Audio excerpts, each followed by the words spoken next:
dadka fanka xiiseeya oo dhan ayaa jeclay Qadar Ibrahim Keyow balse maxaad kala socotaa sixirkii la cabsiiyay isla markaana dhex dhigay magaalada Muqdisho uu banaanka ugu soo bixi waayay kaalay aroos nooga kaalay heesta nooqaad ayaa dhowr iyo 10 qof u dhaheen sanadka hadeertan lagu jiro ee 2026 balse Qadar Ibrahim Keyow taasi waa uu ka biyo diiday oo gabi ahaanba waa uu diiday saaxiibadiisii asaagii ay fanka soo wada galeen ayaa gabi ahaanba ka wada gudbay markii mid ka mid ah oo dhulka dhigay isla markaana uu cabsiiyay sixir halis ah si uu fankiisu hoos uga dhigo isla markaana asagu uu uga noqdo magaalada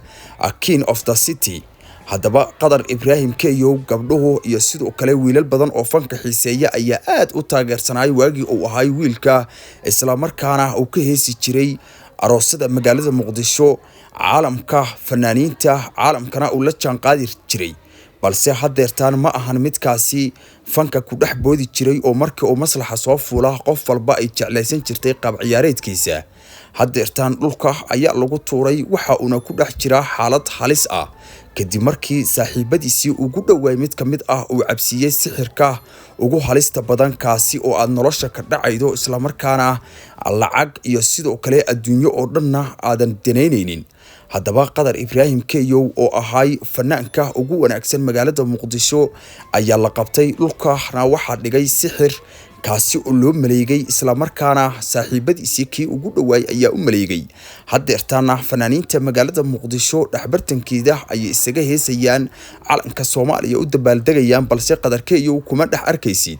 halkan waxa idinkaga muuqda Qadar oo iska ooynaya isla markaana la soo qasbay qaabka uu heesayana aadan garanaynin waxa uu u bahdilmay sidii qof xabsi ku jiray isla markaana caawa oo kaliya la soo daayay ma ahan fanaankii gabar kasta ay ku hami jirtay markii ay fanka soo galaydo Qadar Ibrahim Keyow aan la heeso ii barneeya ay dhihi jirtay balse hadeertan fan uma soo jeedo mana shaqaysto waxa uu ku xiran yahay qol mugdi ah oo ku dhex yaala Karaan. haddaba waa maxay sababta Qadar Keyow loo sixray iyo sidoo kale qofkii sixray oo ka dambeeyay in la sixro Qadar Keyowna uu halkaasi ugu dambeyn ku dambeeyo fanaaniinta asaagiisa oo ka haro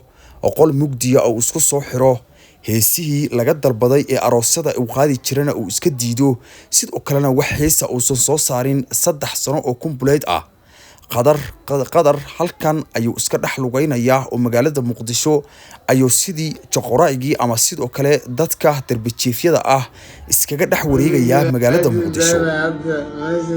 yaad u malaynaysaa saaxiibadii kii ugu dhawaay ee sixray Qadar Keyow isla markaana fanka ka fadhiisiyay nolosha oo dhan u diiday wiil hobol ah oo soo kacay oo dadka dhamo ay wada jecel yihiin asagoo ahna dhulka ku dhigay isla markaana sixir u adeegsaday waa saaxiibadiisii kii kuwii ugu dhawaay ayaa sidaasi u galay waliba mid ka mid ah ayaa dhulka ku tuuray Qadar Keyow isla markaana ugu tala galay inuusan noloshiisa oo dhan dhaqdhaqaaq damba sameyn. Qadar ayaa hadda la iga soo warramaya inuu yaalo isbitaal isla markaana uusan wax dhaqdhaqaaq sameynin asagoo uu ku jira xaalad argagax iyo murugo leh.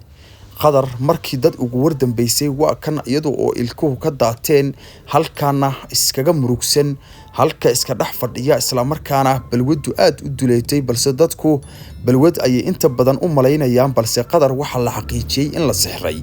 u ducay Qadar Ibrahim Keyow haddii aad jeclayd fankiisa isla markaana dadka taageera aad ka mid ahayd waa ka halkaasi yaala noloshuna qofba waayaheedu habba dhinac ayay soo marsiidaa marka ugu dambeydana ama waa ku kala kacdaa ama dhulka ayay ku dhigtay.